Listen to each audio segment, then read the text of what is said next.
نحمده ونصلي على رسول الكريم ونشهد أن لا إله إلا الله وحده لا شريك له ونشهد أن محمدا عبده ورسوله رب اشرح لي صدري ويسر لي أمري واحلل عقدة من لساني يفقهوا قولي. Respect viewers and listeners, Assalamu alaikum wa rahmatullahi wa barakatuh. Today we shall try to read and understand a few more verses from second chapter, this Al-Baqarah, starting from verse number 247. A'udhu billahi minash shaitanir rajim. Bismillahir rahmanir rahim. It is in continuation to yesterday's, what we read yesterday. وَقَالَ لَهُمْ نَبِيُّهُمْ. Please keep an eye on yesterday's lecture, or the Quranic verses which we studied yesterday. وَقَالَ لَهُمْ نَبِيُّهُمْ. And their prophet told them, said to them, Inna Allah, verily Allah kad basa lakum Talūt malika. Verily Allah has appointed Saul or Talūt as your king. Qalu, they said, Anna yakunu lahul mulku alayna. How come he can attain the power of authority over us? Wa nahnu ahaqqu bil mulki minhu. Whereas we are more worthy to have the authority, power of authority. Walam yuta sa'atan min al-mal, and he has not been given abundant wealth also. Qala, the prophet said to them, Inna Allah astafa alaykum. It's not me. Allah has appointed him, chosen him over you. Wazadahu basatan fil ilmi wal jism, and has granted him abundant knowledge and physical strength also, stature also. Wallahu yuti mulka. It's Allah who grants authority, or who gives kingship, mayasha, whom he wills. Wallahu wasi'un alim, and Allah is all encompassing and all knowledgeable. وَقَالَ لَهُمْ نَبِيُّهُمْ. And their prophet told them, Inna ayata mulkihi. One of the signs of his kingship will be an ya'tiyakum at-Dawūd. That chest shall come back to you. Fihi sakinatun min rabbikum, in which is security and assurance for you from your Lord, min rabbikum, from your Lord. Wa baqiyatum, and the relics, mimma taraka alu Musa wal Harun, which were left behind by the family of Moses and Al Harun and family of Aaron. Tahmilhu malaika. Angels are holding that, taking care of that. Inna fi dhalika la ayatan lakum. Verily in it is a lesson for you, or a sign for you. In kuntum mu'minin, if you are believers. فَلَمَا فَصَلَ طَالُوتُ بِالْجُنُودِ. Then when finally Talūt or Saul set forth with his army, Qala, he delivered a lecture and told them, Inna Allah mubtalikum bin nahar. Surely Allah is going to test you by a river. فَمَنْ شَرِبَ مِنْهُ. Whoever drinks of the water of that stream or river, فَلَيْسَ مِنِّي. He's not amongst us. He's not worthy to be with me. وَمَنْ لَمْ يَطْعَمْ. One who doesn't drink, فَإِنَّهُ مِنِّي. Yes, he belongs to me. إِلَّا مَنِ اقْتَرَفَ غُرْفَةً بِيَدِهِ. Except one who may drink just a handful of water from this river. فَشَرِبُوا مِنْهُ. So what happened? When they crossed that river, they drank out of that water of the river, إِلَّا قَلِيلٌ مِنْهُمْ, except few amongst them. فَلَمَّا جَاوَزَهُ هُوَ وَالَّذِينَ آمَنُوا. And when they crossed the river, وَلَمَّا جَاوَزَهُ هُوَ وَالَّذِينَ آمَنُوا, and he, that's Saul, Talūt, he crossed the river. Together with him, the believers who were accompanying him, قَالُوا, they started saying, لَا طَاقَةَ لَنَا الْيَوْمَ. Today we don't find that we have enough strength, Jālūt of Junūd, to fight against Jālūt and his armies. قَالَ الَّذِينَ يَظُنُّونَ. But those amongst them who were certain أَنَّهُمْ مُلَاقُو اللَّهِ, that they have to meet their Lord on the day of judgment, they said, Kam min fiyatin qalila. How many times it has happened that a small group, Galabat Shaitan Kasira, has overcome on a larger groups of armies, bi'iznillah, by Allah's permission. Wallahu ma'asabrin, and Allah is always with those who show patience. Walama barazu li Jālūt wa junudi, and when they finally set forth, marched ahead to confront Jālūt, that Goliath, and his army, Qalu, they prayed, Rabbana, O our Lord, Afriq alana sabra, you pour down patience over us. Wastabit aqdamana, and make our feet firm. Wansurna al-qawm al-kafirin, and grant us victory over disbelievers. Fahazamuhum bi'iznillah. Then they routed them, they defeated their enemy by Allah's will. وَقَتَلَ دَاوُودُ جَالُوتَ, and David killed Goliath, that was the commander of the opposite forces. وَآتَهُ اللَّهُ الْمُلْكَ وَالْحِكْمَةَ, and then Allah granted David kingship, kingdom also, and wisdom. وَأَلَّمَهُ مِمَّا يَشَاءُ, and taught him what he willed to teach him. وَلَوْلَا دَفْعُ اللَّهِ النَّاسَ بَعْضُهُم بِبَعْضٍ, if a group of people is not checked by other groups of people, لَفَسَدَتِ الْأَرْضِ, corruption would spread on this earth. وَلَكِنَّ اللَّهَ, but Allah is fazl, is full of bounties, alal alamin, or on all the worlds. Tilka ayatullah, these are the messages of Allah, or words of Allah. Natluha alayka, which, O Muhammad, peace be upon him, we are narrating to you. We are conveying this bilhaq, with truth. Wa innaka laminal mursalin, and these events which you are explaining, these events prove that surely you are among the messengers. Sadaqallahul Azim. Coming again, as I told you, I hope you remember yesterday, what we learned yesterday, that when Quran said, have not considered those chiefs from amongst the children of Israel after the time of Moses, maybe 200, 300 years, 300 after the time of Moses, when children of Israel were disintegrated, disunited, scattered. They were vanquished by the opponents. Their enemies were victorious. They had looted everything from them, snatched everything. And in such circumstances, once what happened, a group of the elders or chiefs of the tribes of children of Israel, they came to Prophet Samuel, the prophet of the time, and requested him to appoint a king over them, so that they could, under his command, that the king would unite them. And then, so that under his command, they would fight against the enemies. Those enemies who had taken away everything from them, their land, their wealth, their property, and their belongings, everything. But Prophet due to his prophetic vision, had told them that isn't it like that if fighting is enjoined upon you, you shall turn away from fighting? They said, how is it possible when we have been expelled from our home, driven out of our homes and hearths, and separated from our family? That why shouldn't we fight? But actually that happened. How that happened? Now we see the details of that account. Then finally, the Prophet appointed a young man as their king or commander. What was standing today? وَقَالَ لَهُمْ نَبِيُّهُمْ. And yesterday we read the whole event in one verse. What happened finally happened. But today details of the event are explained. وَقَالَ لَهُمْ نَبِيُّهُمْ.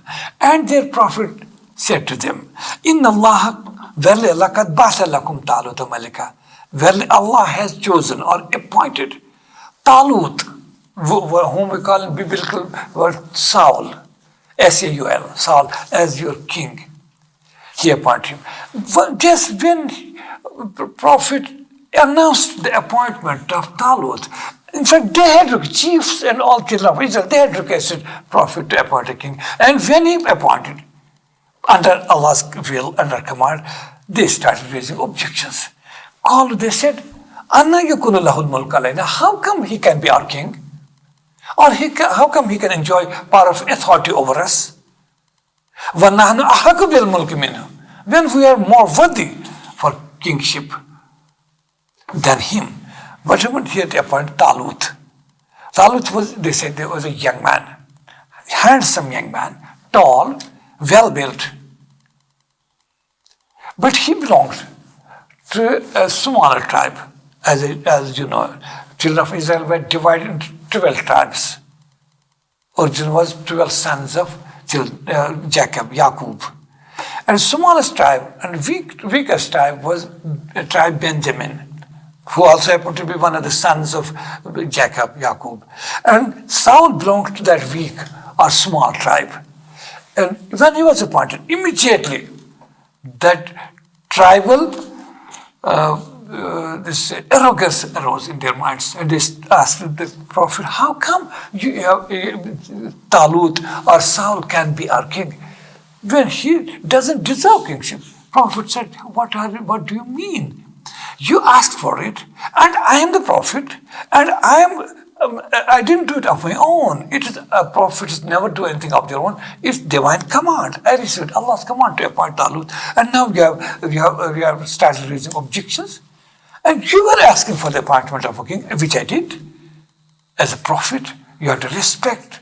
That we can imagine the condition of children of Israel, how faithless they were. They didn't even trust their prophets.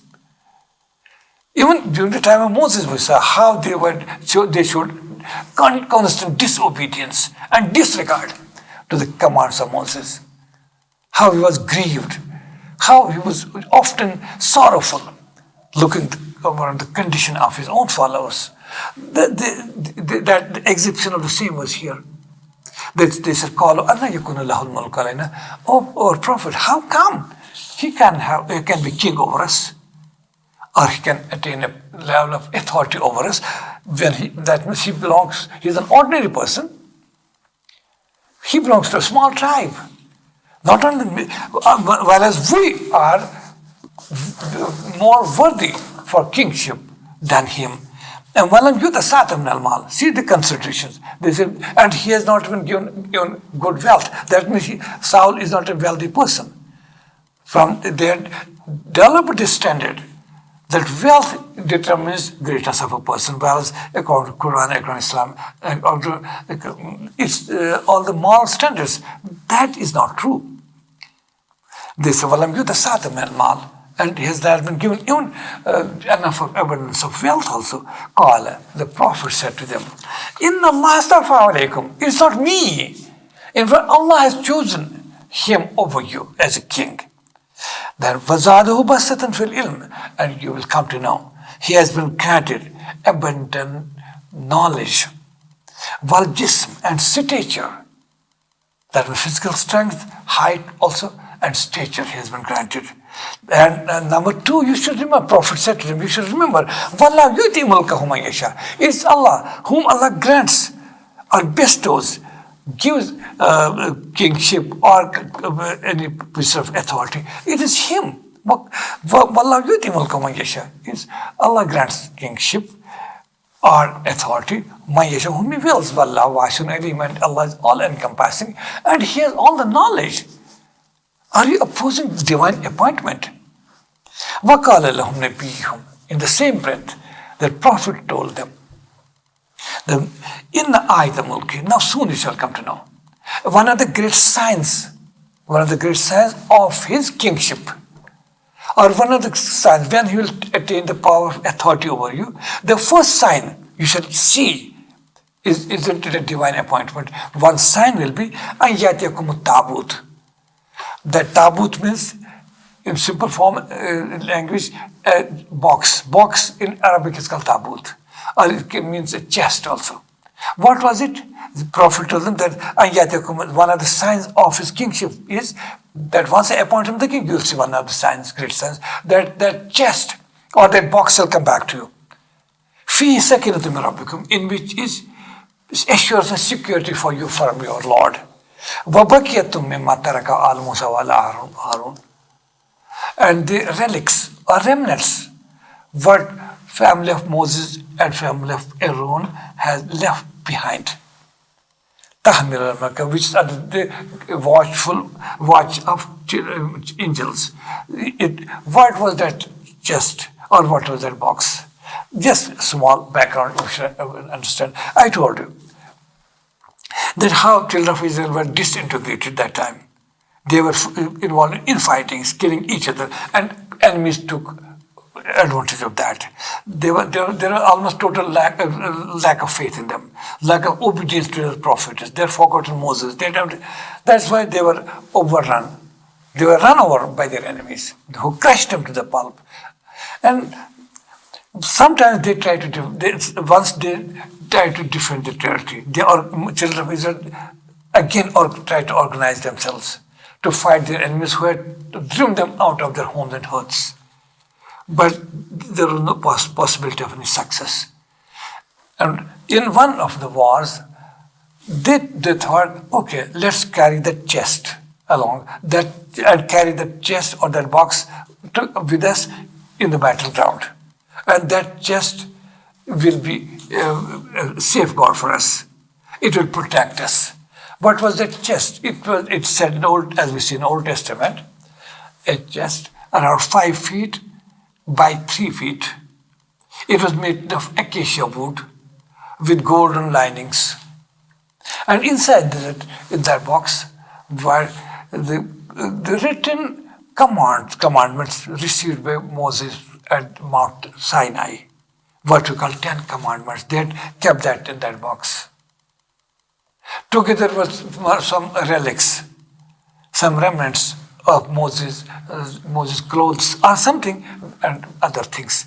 As we said, tabarakat of Moses and Musa and Harun, they were in that box. And the children of Israel revered it too much. There was some genuine reason for that too, because it contained the Torah in its original form, in the stone plates or slates that was kept in.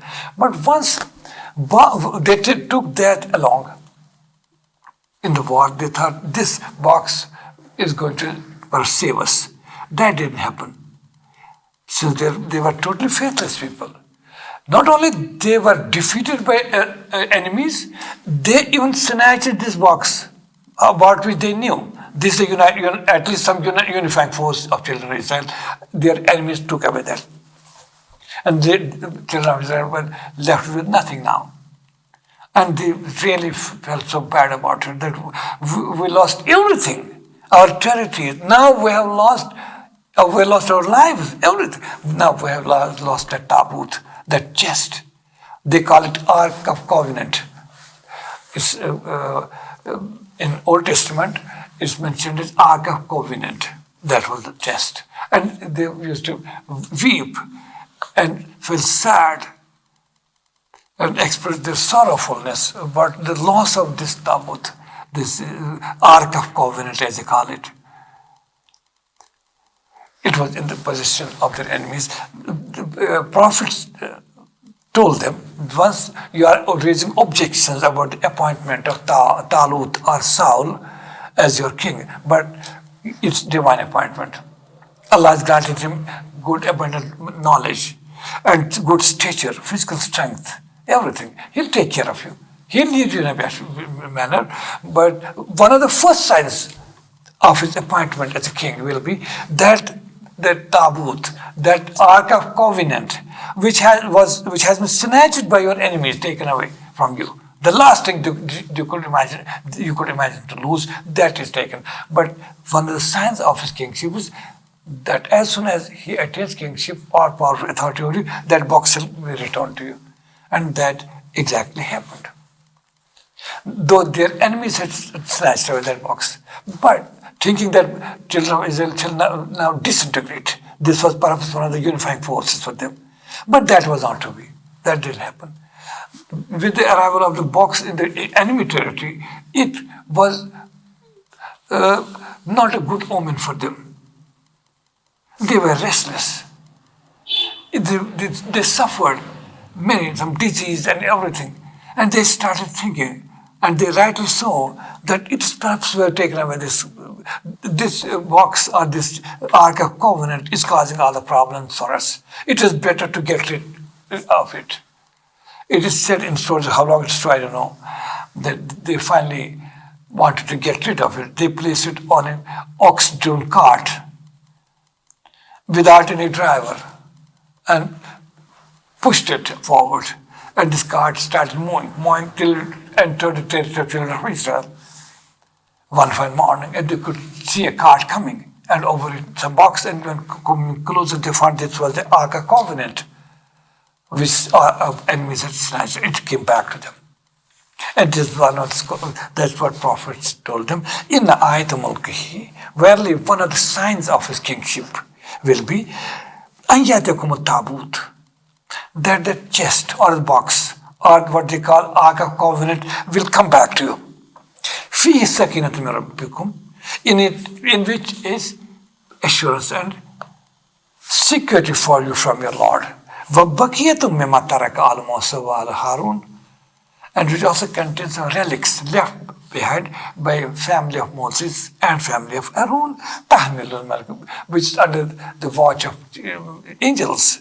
Inna fi dhalika la'aya, verily it is a great sign lakum for you in kuntum mu'minin, if you are believers. Then finally children of Israel had no argument. I think it was like that when we read in this chapter itself. Then even in the time of Moses, when Moses ordered them, children of Israel, to slaughter a cow, how many objections they raised? What kind of cow, which color, how much age, and what should it look like? When they had no argument, finally they had to, Quran said, فَذَبَحُوهَا وَمَا كَادُوا يَفْعَلُونَ. Ultimately they slaughtered the cow, but they were not ready to do it. Same thing happened here. Finally they had to accept Talūt as their king. Talūt or Saul as their king, and he organized them. Rightly so. Under the advice and patronship of prophet of the time, Talūt or Saul organized them. And they organized them, trained them, asked them how to fight. And because Allah had granted him such wisdom, such knowledge, such strength, such understanding, everything. It is about that now forwards. فَلَمَّا فَصَلَ طَالُوتُ بِالْجُنُودِ. And when Talūt finally he marched forward with his army. He delivered a lecture, made them understand how to fight, and one of the things he said, asked them, Talūt told them, Inna Allah mubtalikum bin nahar, that once we are set out on war, we have to fight now against enemies. And we should remember an enemy commander, our king his name was Jālūt in Arabic term. In biblical term, we call him Goliath. He was a commander. Now Saul told them, their children of Israel army, the Muslims army, that okay, now we are starting, but we have to cross a river. They have to cross a river to confront the enemy. But probably the commander Talūt told them, or he was king also, he told them, once we cross the river, there will be a trial for you. How disciplined you are. As we see now, isn't fasting a trial for us? That we will move in the markets, you'll come to the homes, you'll find cold drinks around, fresh fruits, but you cannot eat it because Allah will just control your emotions and make your life disciplined. It's in Islam, it has been always. Likewise, Talūt, the king or the commander, told them, now when he set out on war with them, he said, told them, Inna Allah mubtalikum bin nahar, that surely Allah is going to try you by a river, which we have to cross. They have to cross the river. What the trial? What is the test and trial? فَمَنْ شَرِبَ مِنْهُ. Though it was hot summertime, but Talūt told them, who drinks the water out of that river, cold water? فَلَيْسَ مِنِّي. He's not worth to join my army, because he will not stand the test. Army person have to be well disciplined, and they have to control their emotions. It will be a test for you, that Allah will test you through a stream or a river. فَمَنْ شَرِبَ مِنُّ, whoever drinks out of it, فَلَيْسَ مِنِّي, he is not of mine, he doesn't belong to me. وَمَنْ لَمْ يَطْعِمْ, one who doesn't drink any water from it, فَإِنَّهُ مِنِّي, he is worthy to be my companion. إِلَّا مَنِ اقْتَرَفَ غُرْفَةً بِيَدِهِ, or yes, now I give a concession to you, except one who drinks just a handful of water to quench his thirst. Otherwise not. That's the maximum limit you can. The Quran says, فَشَرِبُوا مِنْهَا. When they reached that river, it was hot weather. They were thirsty, they were tired and thirsty also. They forgot the command of their commander. فَشَرِبُوا مِنْهَا. They started drinking water from that river, from the stream. إِلَّا قَلِيلًا مِنْهُمْ. Except few amongst who resisted that temptation, who strictly followed the orders of their commander. فَلَمَّا جَاوَزَهُ وَالَّذِينَ آمَنُوا. Then finally when he, that's Talūt, and with him believing followers, that the army, when they crossed the river, they started feeling weakness and said, لَا طَاقَةَ لَنَا الْيَوْمَ بِجَالُوتَ وَجُنُودِهِ. Today we don't find enough strength in us to fight against Goliath or Jālūt and his forces, because they had not stood the test, and this was automatic consequence of that. They started saying, لَا طَاقَةَ لَنَا الْيَوْمَ بِجَالُوتَ وَجُنُودِهِ. Today we don't find enough strength to fight against the mighty Goliath and his army.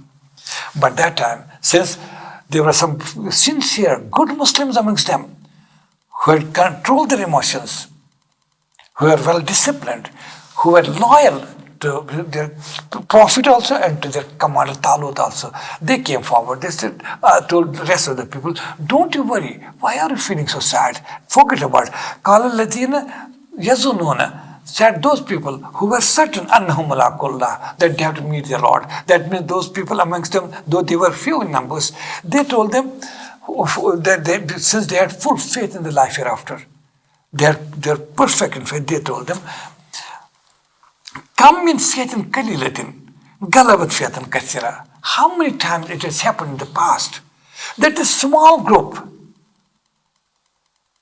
has become victorious against larger groups. So be patient, be disciplined, don't you worry, don't go by numbers only. The sincere, loyal, faithful people amongst the children, they said, "Come in fiatan qalilatin galabat fiatan kasira."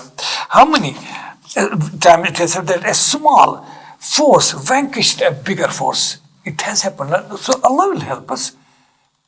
We have come out with the blessings of Allah and blessings of our Prophet, and we are fighting for a genuine cause, and we have an efficient commander who has been divinely appointed.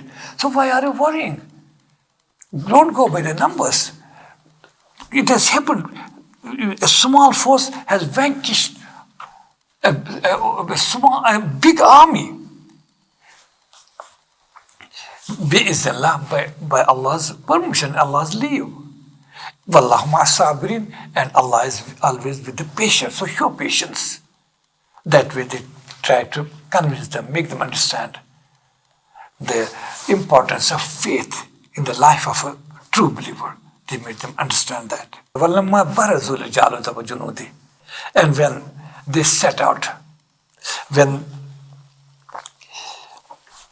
they set forth to confront, when they set forth to confront Goliath and his army, then after crossing the river, showing some weaknesses, finally they started marching ahead.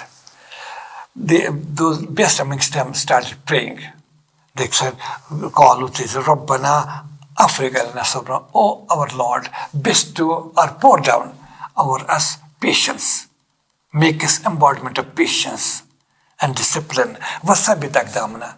And now we are going to fight against Goliath, a mighty army, a strong army. You grant us, you make us our feet firm in this war. Wansurna al qawmil kafirin. Oh Allah, our Creator, you grant us victory over these disbelieving forces. And finally war broke out. Quran says, فَهَزَمُوهُمْ بِإِذْنِ اللَّهِ. فَهَزَمُوهُمْ. They defeated them. They routed them. Though children of Israel, led by Talūt, were less in number, they had less in armaments. They were not well equipped and well armed. Whereas their opponent forces, they were more in numbers, with all might and main. and under a great warrior whose name was Goliath or Jālūt. But when war broke out, فَهَزَمُوهُمْ بِإِذْنِ, they defeated them, they routed them in the battleground. Their enemies, they routed them. وَقَتَلَ دَاوُودُ جَالُوتَ. And Dawūd killed Jālūt. That means the commander of the army, enemy forces, was killed by David. Who was David? Dawūd is mentioned for the first time in Quran here, Dawūd. He was just a shepherd boy, a poor shepherd boy. He was not well trained in fighting. He also joined just to accompany the forces. And when war broke out, he also wanted to fight, but he had neither arms nor well trained. He was not well trained to fight. He was an ordinary young man, poor young man. And when he showed enthusiasm, it is said even Talūt, the commander, tried to give him some armaments. Okay, you take this arrow or this sword and fight. He said, no, because since I'm not trained, how can I use all this? On the other hand, he was well trained in sling and staff. What we say in Urdu and Kashmir, gulail, by a pebble or a stone is thrown to a far off distance. By it only, generally, birds are killed in this part of the world. Gulail. It was previously, in a larger scale, it was used in wars also. David, an ordinary shepherd boy, poor shepherd boy, he was not trained to use sword or arrow or bow and other armaments of the time. He refused. He didn't fight. But he just what he did. Quran says, that ordinary shepherd boy David killed Goliath, the commander of disbelievers, Jālūt. How he was trained in that sling and staff. He took his. They say he took few pebbles from the river. He got some pebbles, and with that sling, that gulail sling, he started firing those stones, some pebbles, and he attacked Goliath. And what happened? That pebbles hit him very strongly. Goliath lost his balance and fell from his horse on the ground. And he was confused what to do. And then David went ahead, took out his sword, Goliath's sword, and killed him with his own sword. And with the killing of the commander of the opponent force, at that time it was a great thing. There was total disintegration in the rank and file of the enemy forces. They started moving for cover, running away from the battlefields. And this gave more courage and strength to Muslim forces, children of Israel.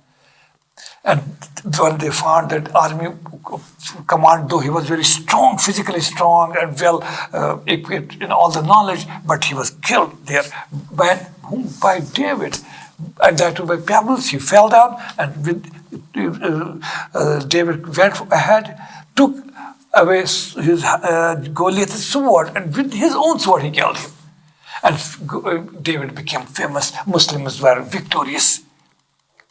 And after it is said that even during that war, commander of the Muslim forces was also killed, Talūt. And when they were victorious, they started celebrating that victory. And it was a great victory. It was, in fact, unexpected victory against great big army by a small group under the leadership of Talūt, with the blessings of the Prophet of the time. And after that, a question arose whom to appoint our king. And it was David, who had killed the commander, Goliath.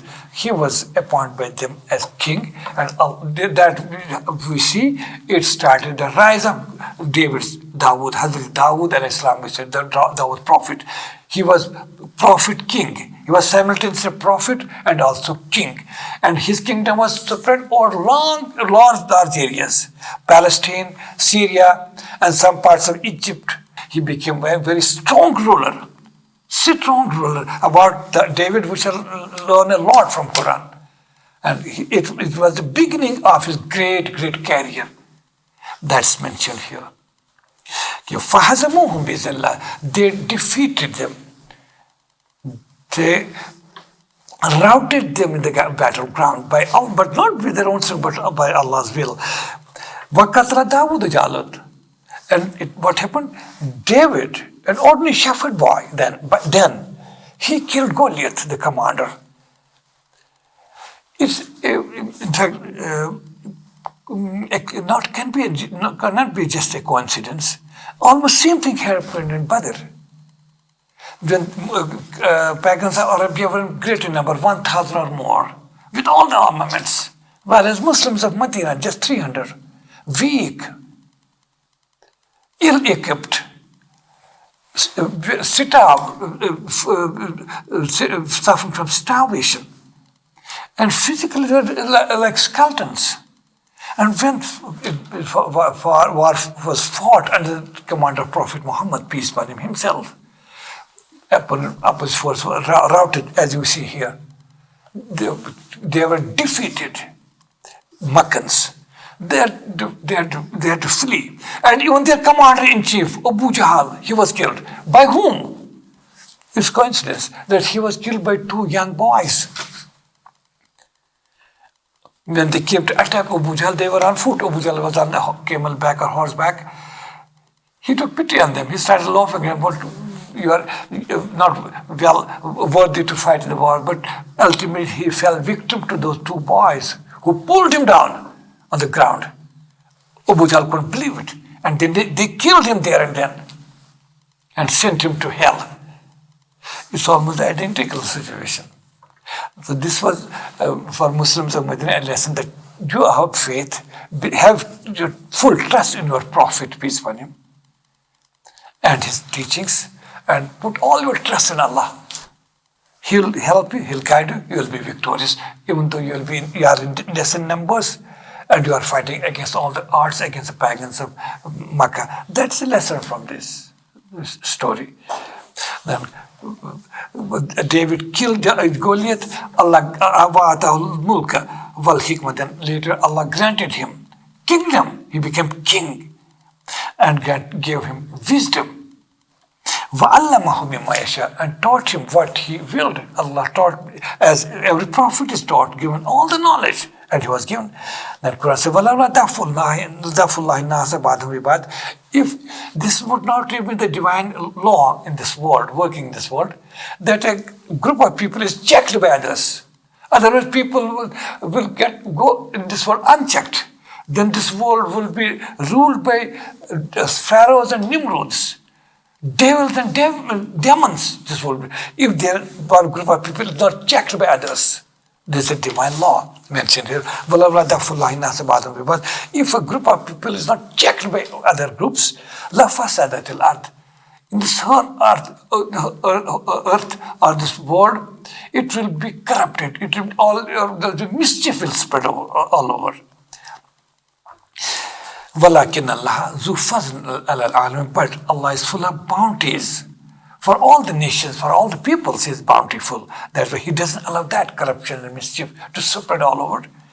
Then the story is completed. At the end of the concluding part of the story is verse number 252. Tilka ayatullah. These are the message, O Muhammad, peace upon him, you are receiving from Allah. Otherwise, how did you didn't know?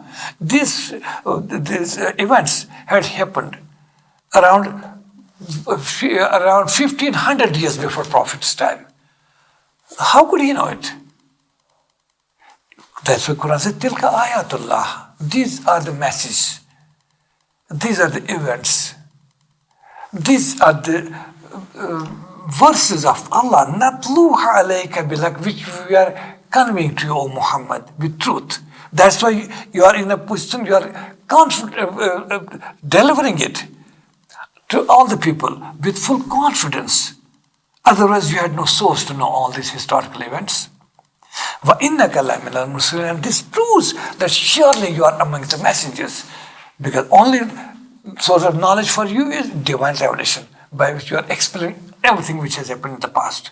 And not only that, you are explaining that to what is going to happen in future. That's only based on divine revelation you are receiving. This is a proof of your prophethood. Sadaqallahu al-Azim. وَصَدَقَ رَسُولُهُ النَّبِيُّ الْكَرِيمُ وَالْحَمْدُ لِلَّهِ رَبِّ الْعَالَمِينَ.